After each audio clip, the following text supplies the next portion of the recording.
My broader question is the financial market, right? Markets around the world have forced governments to be fiscally responsible, right?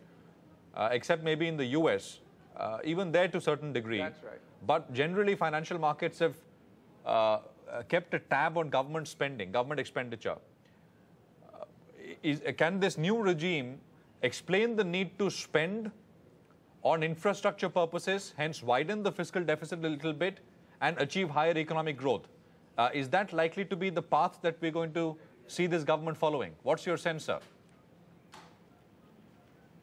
Yes, and they need to explain to both the financial markets and the people. Growth in turn helps the government collect more taxes too. So it's a win-win situation when you spend on infrastructure, which is really investing into infrastructure. And even if you privatize, you were saying that you are selling capital assets, but if you do that and put that money into infrastructure, it is such a win-win situation for the country, for the economy, that that's the obvious choice. Right.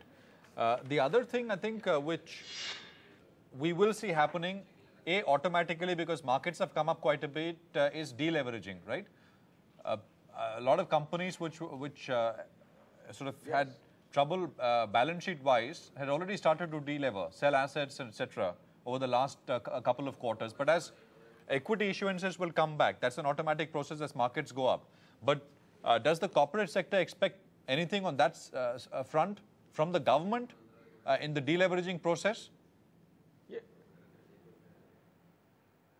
Yes, I think all the corporate sector expects is good policies that lead to GDP growth acceleration. And I think the target should be at least an 8% rate of growth in 2015-16.